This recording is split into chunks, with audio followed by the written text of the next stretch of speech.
Hello and welcome to inControl, the first podcast on control theory.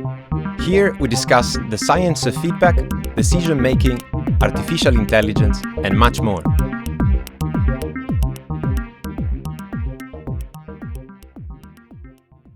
Hello, I'm your host Alberto Padoan, live from our recording studio in Vancouver. Quick thanks to our sponsor, the National Centre of Competence in Research on Dependable Ubiquitous Automation. Today we're going to do a little experiment. We're launching a new series of guided explainers, concept-driven episodes designed like mini masterclasses.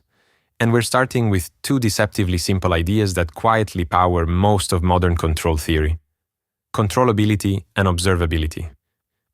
We'll look at where they came from, how they work, and why they matter more than ever in today's complex systems. And, spoiler alert, this episode is itself part of an experiment, but more on that later. Let's dive in. Imagine you're standing in a pitch-dark room. You don't know what's inside. You can't see the furniture. You don't know how big it is or what's hiding in the corners. But you have a flashlight. As you sweep it around, you begin to get a sense of the space, the edges, the shapes, maybe even the objects in the room. That's the essence of the concept of observability. It's what you can infer about the inside of a system through partial observations of the system itself. It's intuitive that if you flash light at enough corners, at some point you'll have a pretty good model about where every object is located or moving. Now imagine trying to access every corner of the room. You might need to rearrange furniture, open a window, or tip something over. Could you get the box from the sofa onto the top shelf? What steps would that require? That's the essence of controllability. It's what you can influence in the system just by acting on it. Together, controllability and observability define the boundaries of agency. What can we know about a system? What can we change? And what inevitably lies beyond reach? These questions cut across fields, from engineering to economics to biology and everyday AI tools. In economics, policymakers grapple with controlling the economy using inputs like interest rates and observing economic health through partial indicators. In mobility, routing from point A to point B involves understanding what routes are available and whether traffic signals, road closures, or congestion allow you to actually reach your destination. Controllability. Hope this convinces you that these notions aren't just technicalities. They're foundational. Without them, there's no estimation, no planning, no control. If a system isn't controllable, no amount of clever input will get it to certain states.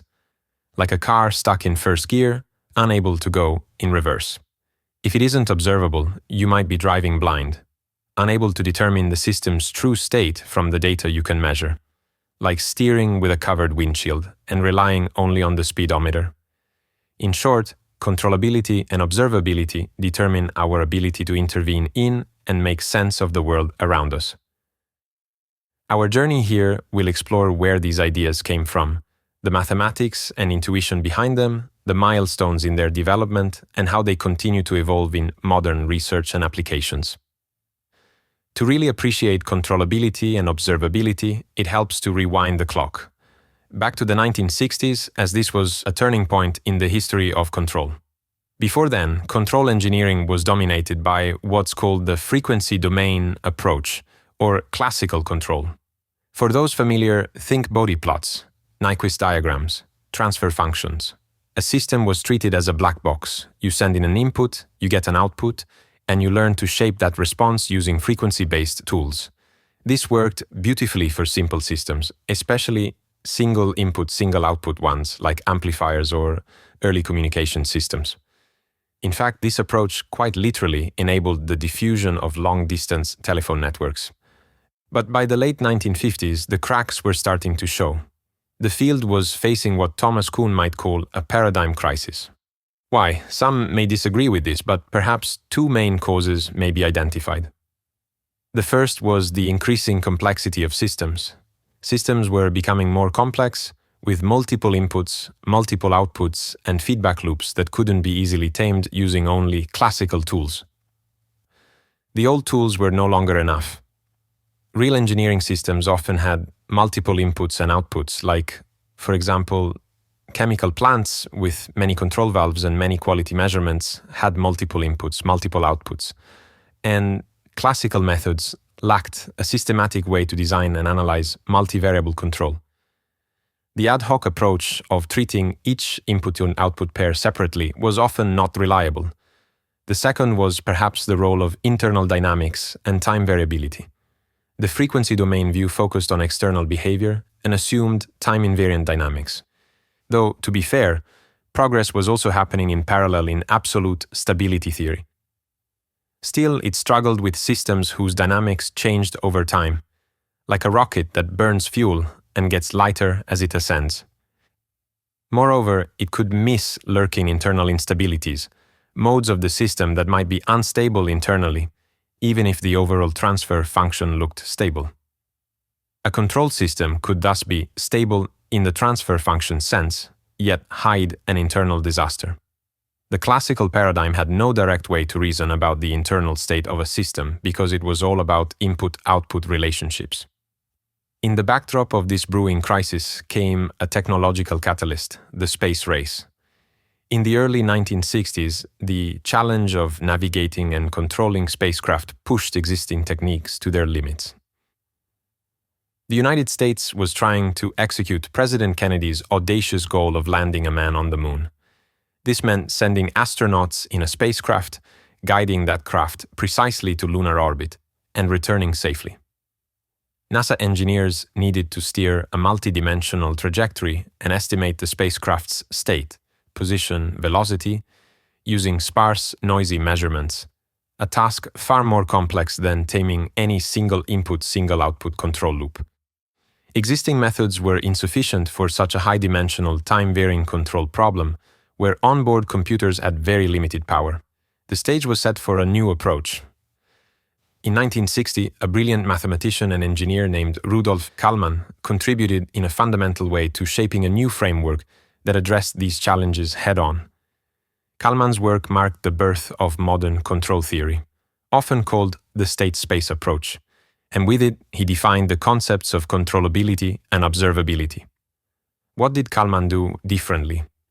Kálmán shifted perspective from the external input-output behavior to the internal state variables of a system. Instead of describing a system by a single transfer function, he described it by a set of first-order differential or difference equations involving latent internal variables collectively called the state. This was not entirely new in concept. The idea of a state of a dynamical system goes back to the work of people like Poincaré and Lyapunov around the turn of the 20th century. In fact, Lyapunov's 1892 work had already formalized how to talk about stability of dynamical states. But Kálmán brought state variables to the forefront of engineering practice. He recognized that by working in the time domain with state equations, one could tackle multiple input, multiple output systems, time-varying systems, and account for internal dynamics in a systematic way. This was a real paradigm shift, from viewing systems as black box transfer functions to viewing them as structured sets of first-order equations, essentially from the frequency domain to the state-space domain. It was transformative because it allowed control engineers to leverage linear algebra and the rich theory of differential equations, much of it pioneered by mathematicians like Lyapunov, to solve control problems that were intractable by classical means. This is not a podcast about Kálmán, which will certainly deserve its own episode at some point, but reviewing the events that led to the creation of the Kálmán filter, it seems appropriate to cite the words of the man himself.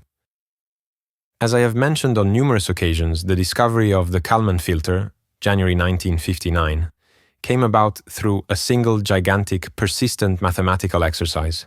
It was not my well-earned reward after long years of relentless research.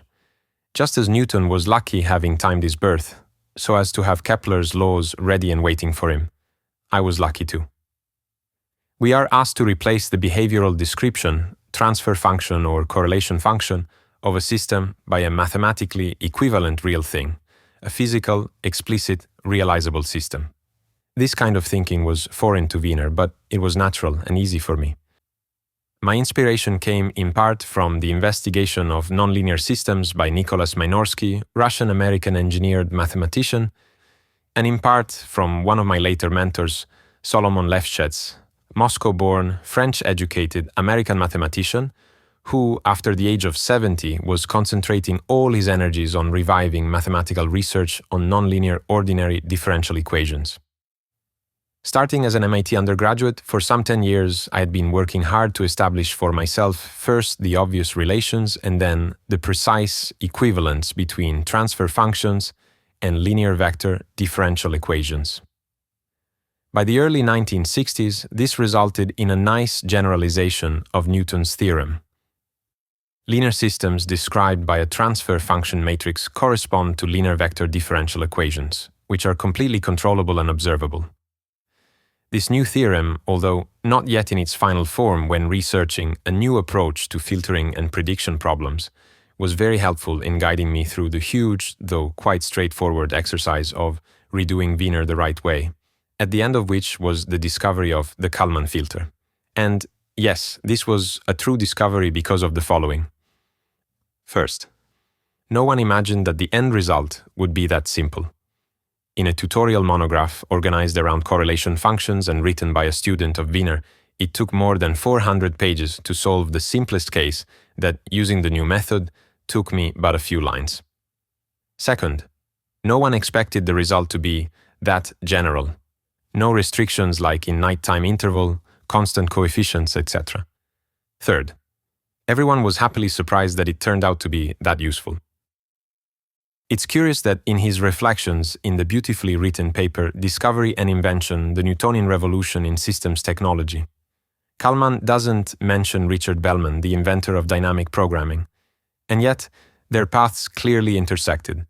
In fact, Kálmán's 1960 paper, A New Approach to Linear Filtering and Prediction Problems, cites Bellman's work as an important stepping stone. There's more to the story. Bellman briefly recounts their interaction in his autobiography Eye of the Hurricane, where he describes a somewhat tense exchange with Kálmán. Anecdotal evidence suggests that, and if any listener can help us track down the source, we'd love to hear from you. Kálmán openly criticized Bellman's formulations as overly recursive and lacking the algebraic structure he preferred. Kálmán, after all, was a staunch advocate of linear algebra. He favored structured equations and matrix factorizations, tools that offered clarity and tractability, especially in high-dimensional settings. Bellman's dynamic programming, while undeniably powerful, relied on recursive functional equations and value functions, which often suffered from the curse of dimensionality. For Kálmán, this made Bellman's approach less suitable for the kinds of real-time estimation and control problems he was trying to solve. As mentioned, Kálmán was somewhat obsessed with finding neat algebraic criteria, tests involving matrix ranks and equations, to determine properties of a system. If you're curious, we discussed this in the first of the two-part episode with one of his students, Trifon Georgiou. In a series of groundbreaking 1960 papers, Kálmán introduced controllability as a precise mathematical property. Essentially, can an appropriate input push the state from a given initial value to any final value in finite time? He proved that for a linear time-invariant system of the form x.equals ax plus bu, a necessary and sufficient condition for controllability is that a certain matrix, called the controllability matrix, has full rank. We'll talk about the formula soon, but the key is that he gave a simple matrix rank test, something you could check by calculations instead of relying on graphical intuition. And he didn't stop there. He also defined observability, the ability to reconstruct the internal state from output measurements over time, and provided a dual rank condition for that too.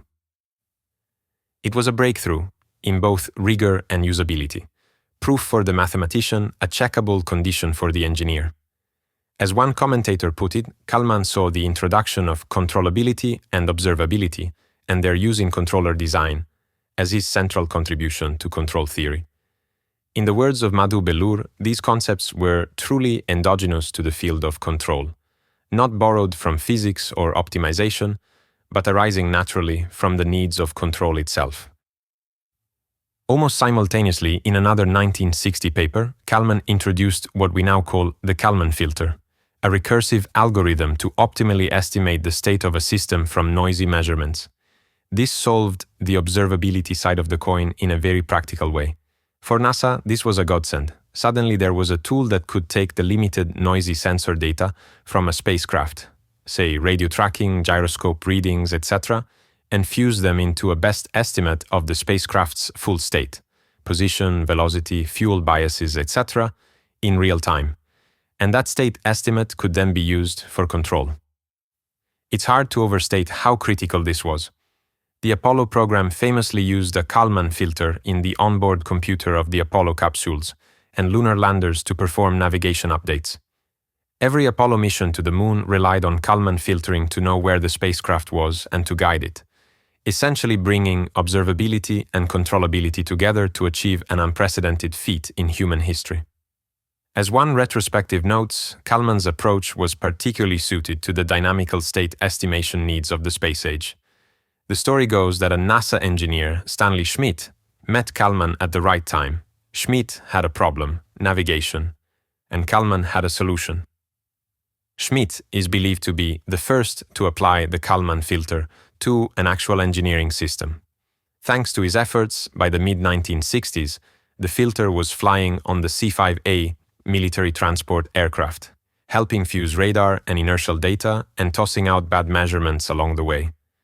The result was the adoption of the Kalman filter for Apollo. By 1969, when Neil Armstrong set foot on the moon, Kalman's ideas had literally flown us there. This shift, from frequency to state, from black box to structured internal models, was revolutionary. It laid the groundwork for the digital control revolution that followed. With state-space methods and the advent of digital computers, engineers could design feedback controllers in a far more systematic way, like placing poles via state feedback or designing optimal state regulators, achieving performance that analog, hand-tuned controllers simply couldn't match. Controllability told us when we have the power to shape system behavior. Take pole placement, for instance. You can only assign all system poles freely if the system is controllable. Observability, in turn, told us when we can reconstruct what's happening inside the system. Only observable systems allow us to build a working state observer or a filter that estimates the hidden internal state from the outputs. These became standard terms. Today, any modern engineering student learns that an LTI system must be controllable and observable for us to design a well-behaved regulator or estimator. As a brief historical note, it's important to mention that not everyone jumped on board right away. There were some heated debates. Many advocates of classical control were skeptical of these new state-space methods. But as systems grew more complex and computing power caught up, the advantages of Kalman's approach became hard to ignore. Its impact went far beyond aerospace. By the 1970s, these ideas permeated automotive engineering, enabling modern stability control in cars. Electronics, modern chip manufacturing uses state estimators in process control. And even economics, state-space models in econometrics, often estimated via Kalman filtering, became common. Let's now demystify what controllability and observability mean in mathematical terms, and build some intuition. Don't worry, we'll keep it high-level and intuitive, but a bit of formalism helps to appreciate the beauty of Kalman's results. If math isn't your cup of tea, feel free to skim this section. The later sections will be more conceptual again. Let's focus for now on linear, time-invariant systems, the kind Kalman originally worked with. A simple example of such a system is what we call a state-space model. It describes how a system's internal state changes over time, and how that state relates to both the inputs we apply and the outputs we measure. There are two core ideas here. First, the state equation describes how the internal state evolves over time. It depends on the current state and on any control input we apply. Second, the output equation tells us how the system's output, what we can measure, depends on the current state and the input. Let's break this down a bit. The state, written as x of t, is a vector that captures the internal configuration of the system at any given time. The input, u of t, is what we can control. For example, voltages applied to motors, forces, or other control signals. The output, y of t, is what we can observe, like sensor readings or measurements. The relationships between these quantities are governed by four matrices, A, B, C, and D, which describe how the system behaves, how the state evolves, and how it leads to observable outputs. If you're familiar with equations, you might recognize this as x dot equals A times x plus B times U, and y equals C times x plus D times U. This formalism, although compact, captures a very general class of systems and is foundational in modern control theory. For a concrete image, think of a simple two-state system, like a mass attached to a spring and a damper. In that case, the state vector x could represent two variables, position and velocity of the mass. The input U might be an external force acting on the mass, for instance, a push or a pull. The system's internal dynamics, things like mass, stiffness, and damping, would be captured in the A matrix. The B matrix would describe how the input force affects acceleration. Now, suppose we can only measure the position of the mass, not its velocity. In that case, the output y would just reflect the position part of the state, meaning we observe only part of the internal state. This classic example leads to two key questions. Can we control both position and velocity by applying the right input force?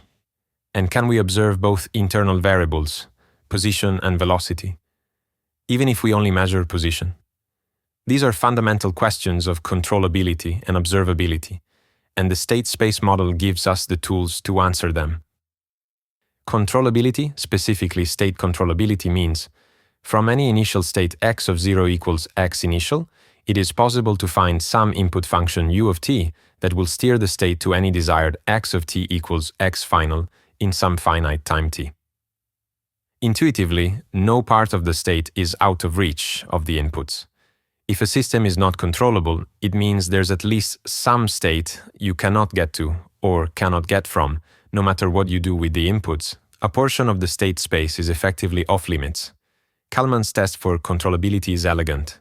For the LTI system AB form the controllability matrix. C equals the matrix B, AB, A squared B, and so on up to A to the n minus 1b. This is an n by n times m matrix for m inputs and n state variables.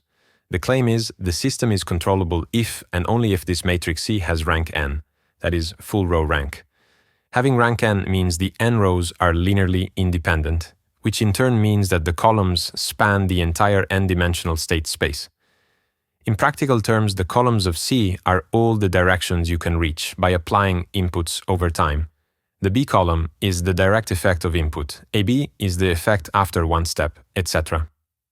If those directions span the whole space, any state is reachable. If they span only a subspace, then states outside that subspace are not reachable. Y up to A to the n minus 1b. This is where a bit of deeper math comes in, the Cayley-Hamilton theorem. It says that any square matrix A satisfies its own characteristic polynomial. In this context, it implies that A to the n can be expressed as a combination of lower powers of A. In other words, A to the n is not independent of A squared, and so on up to A to the n minus 1. Therefore, when considering reachability, it suffices to consider B, AB, and so on up to A to the n minus 1b. Including higher powers would not add new directions beyond those first n terms. So if you haven't gotten full rank by A to the n minus 1b, you never will. And if you have, that's enough to reach any state in, at most, n minus 1 steps, in theory. There's another criterion, a necessary and sufficient condition based on the so-called controllability gradient, which essentially measures whether energy from the inputs can reach all directions in the state space. But the rank test using the controllability matrix is to connect back to Kálmán's time. This controllability result was powerful because it told engineers exactly what to check to ensure they could do things like pole placement. For instance, if C is full rank, one can design a state feedback controller, U equals minus k times x, to place the closed-loop eigenvalues arbitrarily within some limitations. If not, there are some modes you just can't control, and those will limit performance, or might make stabilization impossible if an uncontrollable mode is unstable. In other words, controllability became a standard checklist item. Is my system fully controllable? If not, which part isn't? And can I fix that by adding an actuator or changing the design? Observability is the flip side. A system is observable if, by watching the outputs and knowing the inputs that were applied, you can uniquely determine the state trajectory over time. In plain terms, no news is bad news. If the system is unobservable, there is at least some distinct change in the state that produces no effect on the outputs, making that state change impossible to detect from measurements. Kalman initially defined observability as just the mathematical dual of controllability, essentially a system with parentheses a comma, C close parentheses is observable if the system with parentheses A transpose, comma, C transpose close parentheses is controllable. But he later gave a more intrinsic definition. The system is observable if you can deduce the initial state x of 0 from a finite record of input-output data. That is, the pair of functions u of t and y of t over some interval. The practical meaning is if two different states, x sub a and x sub b, produce exactly the same output behavior for all time, assuming no difference at the initial time, then the system can't distinguish those states. It's unobservable. If every distinct state gives a distinct output trajectory, then it's observable. Kalman initially defined observability as just the mathematical dual of controllability. Essentially, a system with parentheses a comma c close parentheses is observable if the system with parentheses a transpose comma c transpose close parentheses is controllable. But he later gave a more intrinsic definition.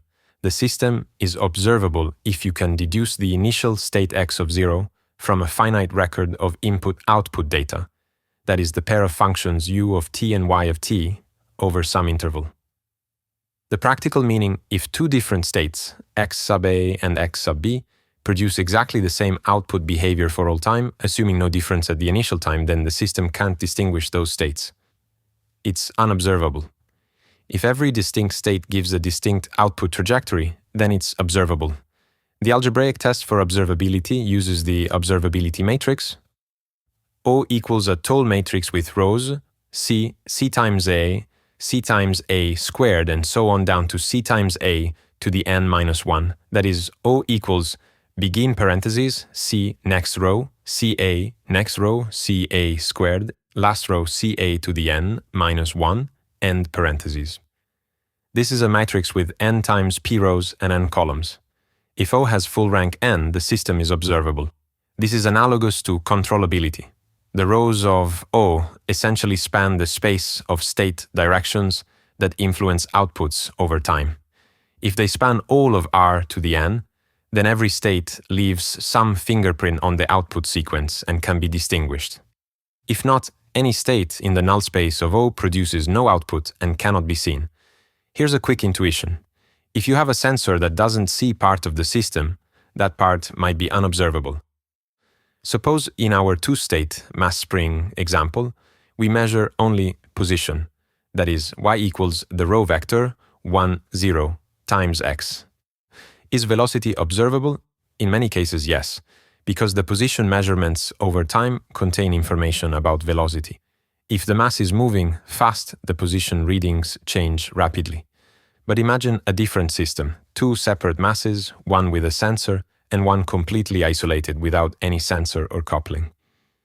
The second mass's position is totally unobservable because it doesn't affect the measured output at all. Observability issues often come down to whether each state leaves a trail in the outputs.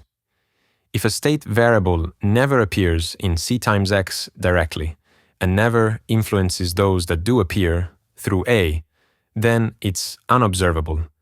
Formally, a system with parentheses a comma c close parentheses is unobservable if there exists an eigenmode of A that the outputs are blind to.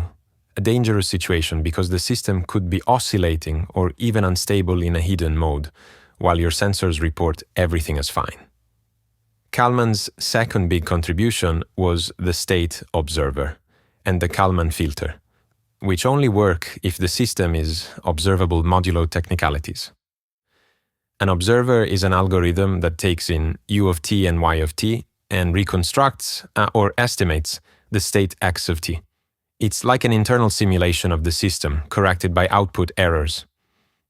If the system is observable, you can design an observer, for example, a Leuenberger observer or a full Kalman filter, that asymptotically learns the true state.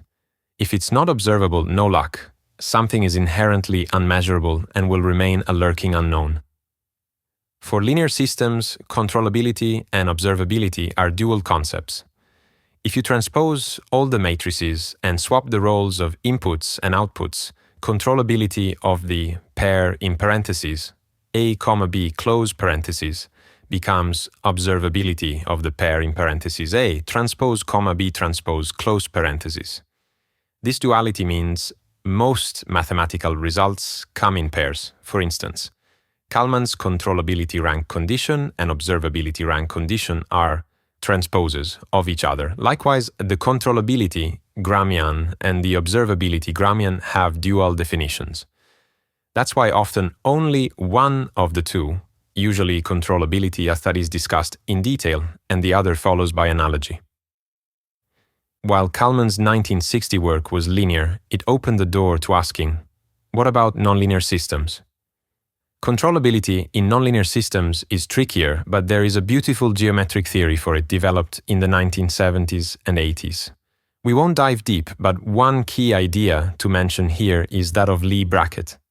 In a nonlinear system, different input directions can be combined by successive application to reach directions that are not directly accessible. It's analogous to how you can parallel park a car by alternating inputs. You can't move a car directly sideways, but by combining forward and backward motion with steering, you effectively generate a sideways movement. In nonlinear control theory, the Lie bracket of two control vector fields, G sub 1 and G sub 2, written as bracket G sub 1, G sub 2 close bracket, captures the idea of doing a little of input 1, then input 2, then negative input 1, then negative input 2, to see a net movement in a new direction.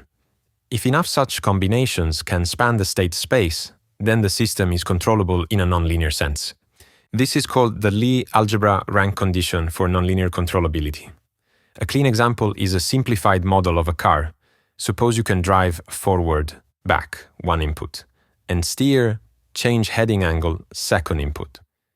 The car cannot move instantaneously sideways, but by a sequence of forward and rotate and backward and rotate back, it can shift a bit sideways, essentially the parallel parking maneuver. Here, the Lie bracket of the forward motion vector field and the steering vector field produces a sideways motion vector field. In other words, the car's reachable motions form a larger set than the naive ones, thanks to non-commutativity of actions. Nonlinear controllability theory formalizes this idea and leads to results like Chow's theorem, which gives conditions for a system to be accessible, able to reach a neighborhood of states, and controllable. If the above was too much abstract math, don't worry. The key intuitive takeaway, even if a system isn't linearly controllable, in a nonlinear world you might wiggle your way around constraints. Think of how you can move a sofa through a tight corridor by rotating it.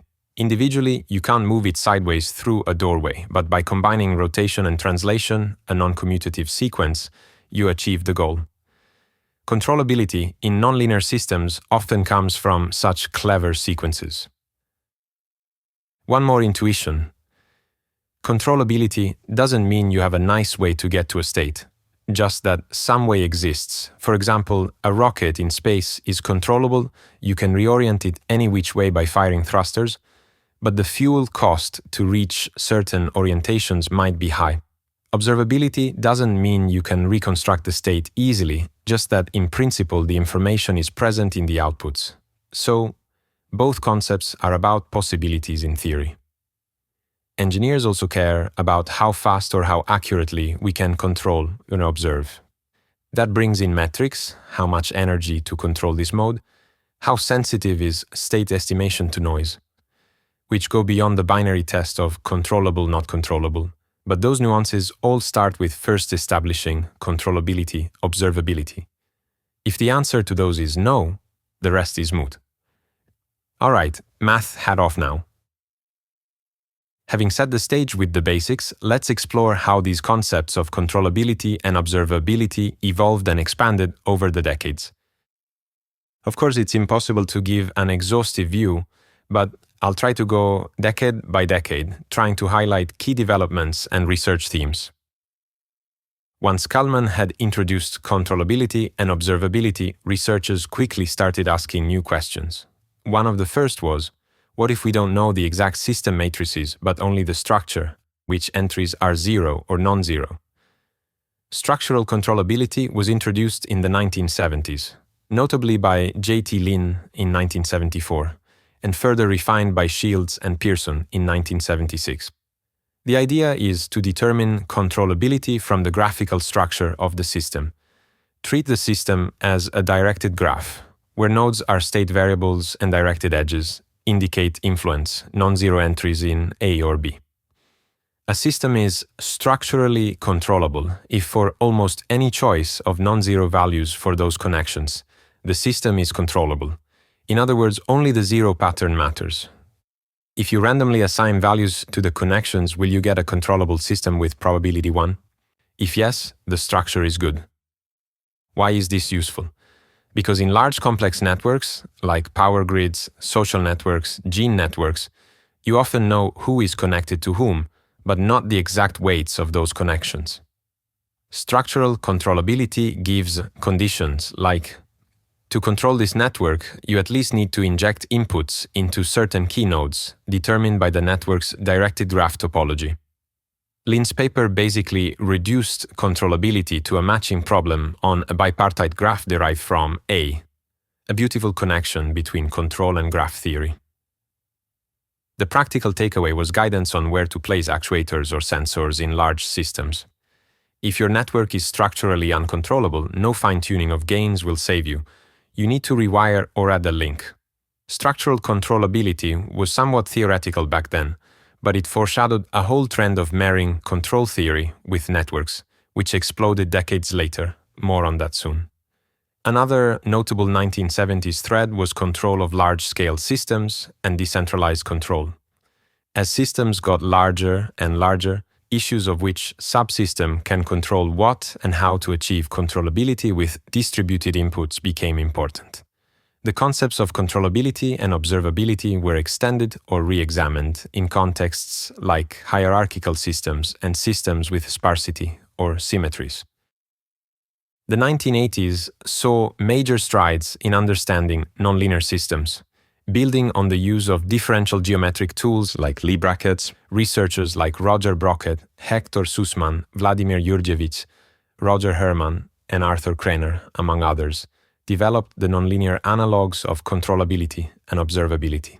A milestone paper by Herman and Kreiner in 1977 formalized nonlinear controllability and observability using differential geometry. They introduced the use of Lie algebras of vector fields, basically to test controllability of a nonlinear system written as x dot equals f of x plus the sum over I of g sub I of x times u sub I. You build all possible Lie brackets of the drift and control vector fields, that is, the set containing f, g1, g2, and so on, and see whether these span the entire tangent space at each point. If they do, and some technical conditions hold, the system is locally controllable, according to Chow's theorem. This was a deep theory, connecting to the foundations of differential geometry. It explained things like why you can't stabilize certain nonlinear systems with smooth feedback unless controllability-like conditions are met. It also led to algorithms for nonlinear motion planning, like figuring out how to make a robot follow a desired path, even if it can't move in certain directions directly. You plan a feasible path using only the allowed motions. Nonlinear observability similarly involved checking whether output differentials span the cotangent space, and so on. Also in the 1980s came the development of feedback linearization associated with Isidori and others, which relies on observability of certain nonlinear transformations. If a system was nonlinearly controllable, you could sometimes design feedback that simplifies its dynamics dramatically. Also, during the 1980s, the concepts of minimal realization and the Kalman decomposition became textbook material.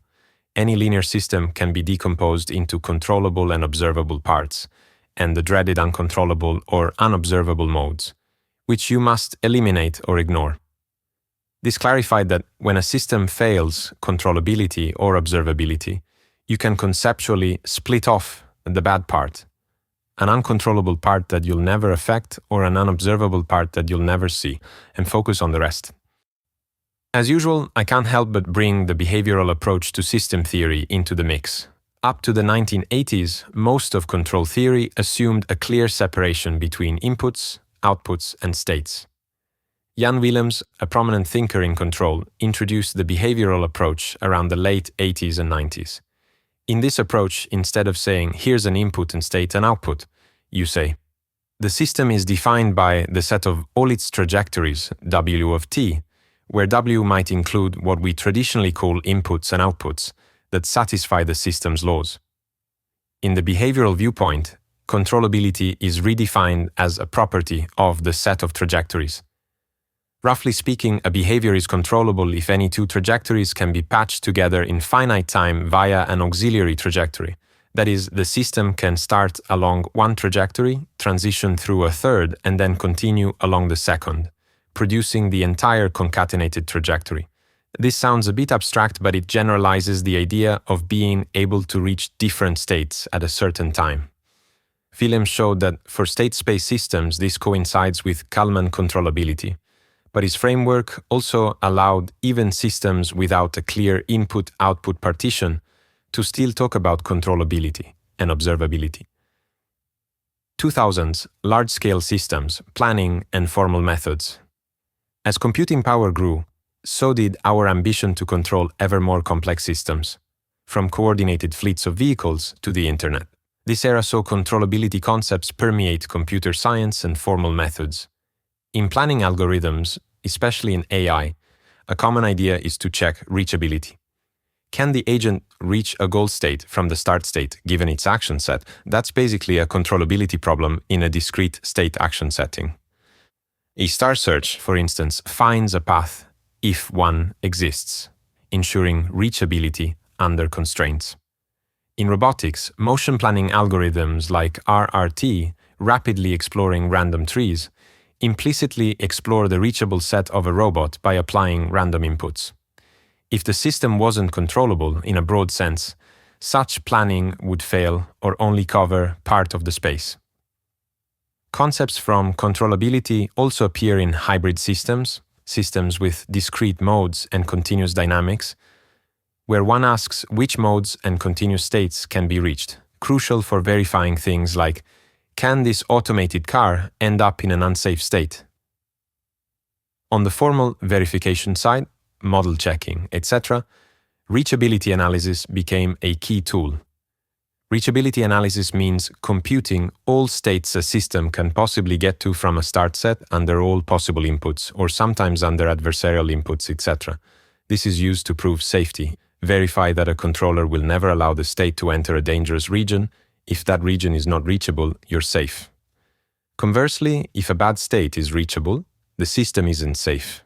So, reachability, which is basically controllability, but usually we drop the requirement of reaching any state and focus on specific ones, became an algorithmic problem tackled with methods from computer science.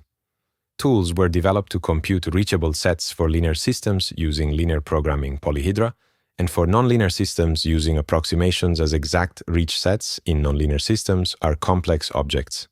Formal methods, researchers also distinguish controllable invariants, etc., to synthesize controllers that ensure certain states can or cannot be reached. This cross-pollination enriched both fields. Control theorists learned new computational techniques, and computer scientists learned about continuous dynamics. Arguably, one of the most exciting developments in the 2010s was the fusion of control theory with complex networks, social networks, biological networks, technological networks. Remember structural controllability from the 1970s. It made a big comeback. In 2011, a high-profile paper by Yang Yu Liu, Jean-Jacques Slotin, and Albert Laszlo Barabasi in Nature brought controllability analysis to complex networks This was remarkable, a control theory paper on the cover of Nature. The authors asked, given a large directed network, nodes could be people, genes, etc., and edges are interactions, which nodes should we control to steer the whole network's state? Using the Kálmán controllability rank condition in graph form, they derived a method to identify the minimum set of driver nodes needed to control the network. One striking finding was that sparse, inhomogeneous networks are the hardest to control, often requiring a large fraction of nodes to be directly actuated. For example, in a dense traffic network, a few master traffic lights might heavily influence many others. But in a traffic network that's like a long chain, or has many sparsely connected parts, you might need to poke a lot of nodes to influence all.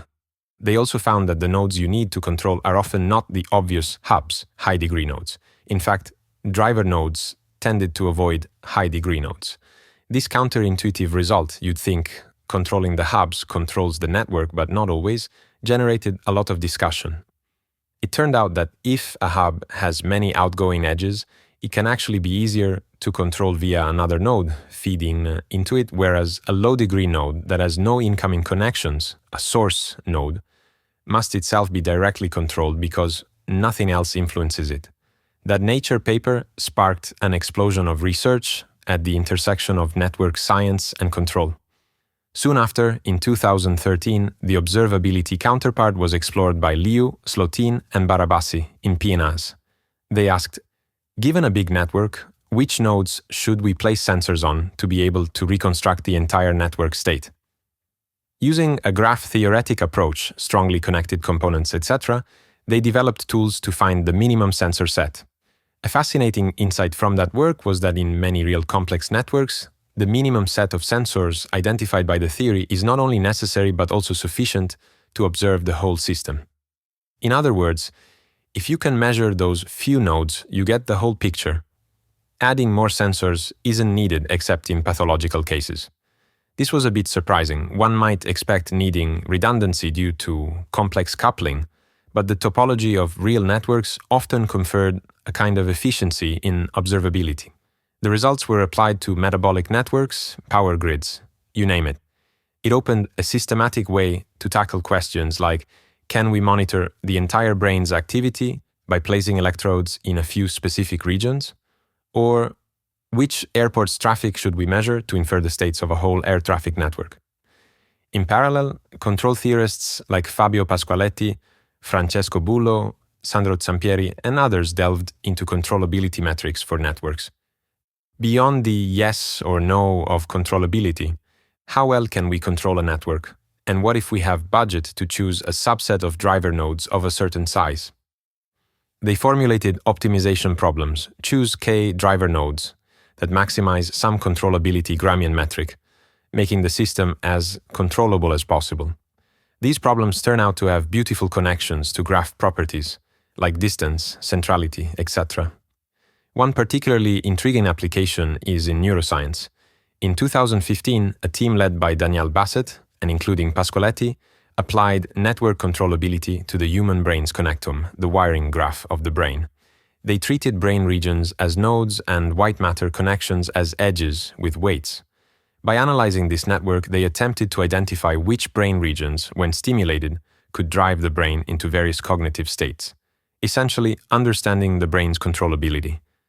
This is not just academic. It could inform therapies like brain stimulation for epilepsy or depression. Where do you place the electrode to have maximum network-wide effect? They found that different brain regions have different roles. Some are good integrators, driving the brain to difficult-to-reach states. Others are good drivers for easy-to-reach states.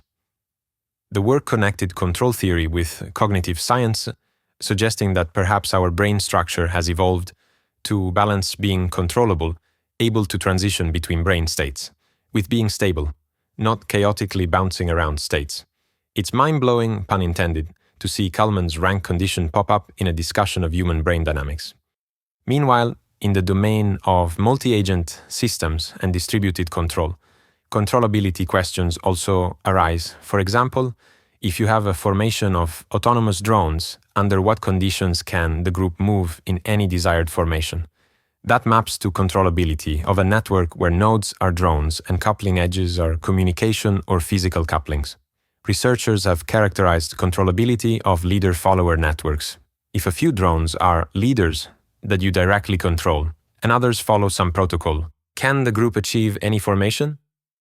Often, graph connectivity and eigenvalues come into play. Stronger connectivity tends to help controllability, but there are subtleties depending on symmetric patterns, etc. Let me flag an interesting gem for the enthusiasts. A result by Pamela Coxon, L. Craig Larson, and others in the late 1980s connected controllability to combinatorial patterns in non-negative matrices. In a 1987 paper, they studied the sequence of matrices A to the k times B, where B is an input vector in a discrete time system, and looked at monomial patterns, basically which positions in the resulting vector become non-zero after k steps. They established a tight bound. You never need more than k less than n steps to see a new monomial pattern appear. They also gave a graph-theoretic characterization of triples, a system A, the input B, and a state index I, for reachability. In simpler terms, they asked, when does the input B affect the state variable x sub I after k steps? And they answered this using properties of directed graphs derived from the pair A-B. This ties into the concept of graph distance, that is, how far an input is from a particular state node in the graph associated with A. In this case, it's not just about whether a state is reachable, but also how many steps it takes and what path of influence gets you there. The Coxon-Larson result is a nuanced mathematical one, but it underscores how rich the controllability question becomes when you add additional properties to class of systems, in this case, positivity. Strongly suggested read. It's a delight for anyone who enjoys mixing linear algebra and graph theory. Even 60+ years after Kálmán's seminal work, controllability and observability remain vibrant topics, and they continue to find new arenas of application. In the field of reinforcement learning, RL, and AI control, there is a growing recognition of the link between controllability and exploration. Essentially, if certain parts of the state space are not reachable, controllable, an RL agent will never experience those states and hence can't learn about them. Conversely, if the environment is fully controllable in a broad sense, an agent with a perfect brain and enough time could explore and find an optimal policy to reach any goal state. Recent research in RL sometimes examines the environment's dynamics in terms of reachability graphs or uses methods to deliberately explore new states, sometimes called exploration bonuses or curiosity. These are practical proxies to ensure the agent doesn't get stuck in a small controllable region when a bigger one is actually available. In a way, RL research is rediscovering that you can't control what you can't reach, and devising strategies to broaden reachability through stochastic exploration. In planning tasks, if you ever use a navigation app, the algorithm is effectively computing reachability on a road network graph to find a route, a discrete analog of controllability. Meanwhile, the rise of autonomous systems, self-driving cars, drones, robots, brings us back full circle to needing good controllability observability in design. For example, a self-driving car is loaded with sensors, cameras, LiDAR, etc. Collectively, are these sensors providing observable system state, like the car's precise position and the surrounding environment state? Ensuring observability in the presence of sensor failures or ambiguities, like bad weather making cameras ineffective, is an active area leading to research in redundant sensing and filtering. On the control side, autonomous vehicles must be controllable under various scenarios. If one actuator fails, is the vehicle still controllable using others? Another frontier is controllability notions in ASI systems like large language models. Here, people have started to use controllability-inspired ideas to interpret or constrain neural nets. One interesting 2024 paper by Emily Cheng, Marco Baroni, Carmen Amo Alonso investigates the controllability of Mamba, a popular large language model. By choosing our prompts, inputs, can we drive the internal state of the LLM to represent any meaning we want? An LLM can be seen as a dynamical system. Each prompt and response updates an internal latent state, and one can define a notion of controllability in the space of meanings. What does this imply? Potentially that an adversary could craft prompts to drive a chatbot to a harmful state, hence why prompt security is a thing. But it also implies we can design guardrails. By understanding the state space, we could constrain the sampling process to avoid undesirable states. It's basically applying Kalman's question to AI. How much steering authority do we, or a malicious user, have over a very complex black box brain like GPT? This is very new and ongoing work, blending information theory, linguistics, and control. It shows the universality of these concepts. Even language and dialogue can be seen through the lens of reachability and state observation. In parallel, there's interest in quantum systems, controlling qubits where controllability is subject to strange quantum rules, and in biotechnology. Can we control the spread of a virus in a population, which links epidemiology and control theory, as seen during COVID-19, where people talked about controllability of the pandemic via interventions. And of course, the classics are still developing. New algorithms for large-scale controllability, like better computational methods to find those driver nodes in a network of millions of nodes. New sensors that improve observability, e.g. distributed sensor networks, that collectively observe an environment, how to ensure the network of sensors is placed in an observable way, and new robust formulations, ensuring a system remains controllable even if some connections fail or change. In summary, controllability and observability started as neat linear algebraic concepts in the 1960s that helped land humans on the moon. Over the years, they have evolved into principles that inform everything from how we design circuits and vehicles, to how we understand complex biological or social networks, to how we might tame the behavior of AI systems. They are beautiful in their mathematical form. Few concepts give such clear yes, no answers with ranked tests, yet also deeply practical. And they remind us of a profound fact. To control something, we must first understand what it can do, controllability. And to understand a system's state, we must observe it, observability. These twin ideas will no doubt continue to be central as we grapple with ever more complex systems in the future. Whether those systems are robots on Mars, neurons firing in our brains, or algorithms churning in a digital universe. Let's conclude by circling back to the intuitive level. The next time you marvel at a feat of engineering, say a rocket landing itself back on a drone ship, or an AI smoothly conversing with you, remember that behind the scenes, controllability and observability are like the unsung heroes enabling those capabilities. They ensure the system can go where it needs to go and that we, or the system itself, can know where it is. And as systems grow more autonomous and complex, ensuring we can still control and observe them when needed, becomes not just a technical detail, but a matter of safety and ethics. The journey from Kálmán's 1960 paper to today's cutting-edge research is a testament to the rich interdisciplinary life of these concepts. From the moon landings to brain mappings to language models, what a trajectory. And underlying it all, the questions remain as elegant and important as ever. Can we get there from here? And how can we tell where here is? So, you came here for an explainer. But the real experiment? This episode wasn't just about observability, it was an observability test. Because the voice you've been hearing? It's not me. It's an AI-generated voice clone trained on my real speech. Every word you just heard, every pause, every inflection was synthesized. And you know what? That raises a question. Could you tell what was real and what was simulated? If you've got thoughts, whether you loved it, hated it, or found it uncanny, I'd love to hear them.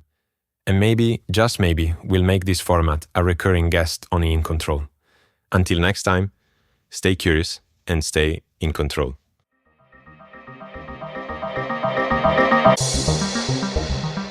Thank you for listening. I hope you liked the show today. If you enjoyed the podcast, please consider giving us 5 stars on Apple Podcasts, follow us on Spotify, support on Patreon or PayPal, and connect with us on social media platforms. See you next time.